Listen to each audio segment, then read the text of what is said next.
దళిత న్యాయాధికారిని కులం పేరుతో దూషించి బూటుతో కొట్టి సస్పెండ్ చేయించడం వంటి చర్యల ద్వారా ఉమ్మడి హైకోర్టు న్యాయమూర్తి జస్టిస్ సివి నాగార్జున రెడ్డి అధికార దుర్వినియోగానికి పాల్పడ్డారని 61 మంది రాజ్యసభ సభ్యులు ఆరోపించారు. ఆయన్ను పదవి నుంచి అభిశంసన ద్వారా తొలగించాలని కోరారు. ఈ మేరకు అర్జీని సిపిఎం ప్రధాన కార్యదర్శి సీతారాం ఏచూరితో కలిసి రాజ్యసభ చైర్మన్ హమీద్ అన్సారీకి సమర్పించారు. ఈ అర్జీపై ఏచూరితో పాటు సిపిఐ నేత డి రాజా, జేడీయూ అధ్యక్షుడు శరద్ పవార్, కాంగ్రెస్ నేతలు దిగ్విజయ్ సింగ్, ఆస్కర్ ఫెర్నాండెజ్, జాతీయ ఎస్సీ కమిషన్ చైర్మన్ పునియా తదితరులు సంతకాలు చేశారు. జస్టిస్ నాగార్జునరెడ్డి న్యాయ ప్రక్రియలో జోక్యం చేసుకోవడంతో పాటు రాయచోటిలో గతంలో న్యాయమూర్తిగా పనిచేసిన ఎస్ రామకృష్ణ అనే దళితుడిని కులం పేరుతో దూషించి భౌతికంగా దాడి చేశారని 61 మంది రాజ్యసభ సభ్యులు ఆరోపించారు.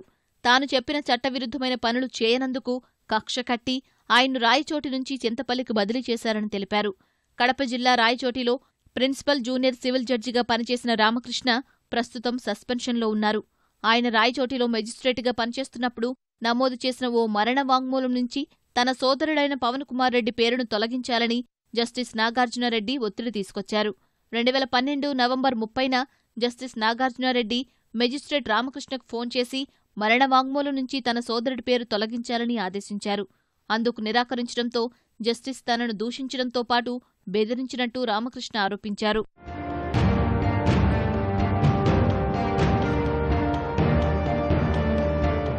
జస్టిస్ నాగార్జునరెడ్డి తన పదవిని అడ్డుపెట్టుకుని కోట్ల రూపాయల స్థిర, చర ఆస్తులు సంపాదించుకున్నారని, ఆదాయానికి మించిన ఆస్తులు కూడగట్టుకున్నారని ఎంపీలు తమ ఫిర్యాదులో పేర్కొన్నారు.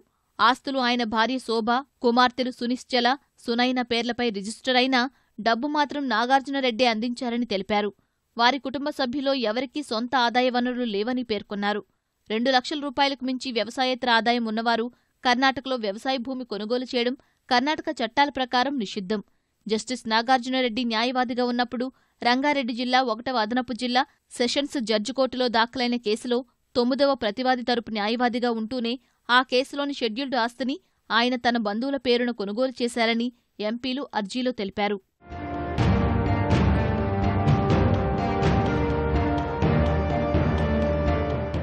జస్టిస్ నాగార్జునరెడ్డి తన పదవిని అడ్డుపెట్టుకుని దిగువ స్థాయి న్యాయ వ్యవస్థను దుర్వినియోగం చేశారని ఎంపీలు తెలిపారు.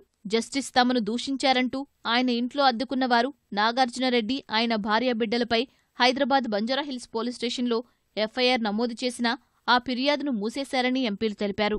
జస్టిస్ నాగార్జునరెడ్డిని అభిశంసించాలని కోరుతూ 61 మంది రాజ్యసభ సభ్యులు ఇచ్చిన పిటిషన్ను స్వీకరించిన చైర్మన్ హమీద్ అన్సారీ దాన్ని ఆశాంతం పరిశీలించి అందులోని సంతకాలను రూఢి చేసుకున్నారు. చట్టబద్ధమైన ప్రక్రియను అనుసరిస్తానని హామీ ఇచ్చారు.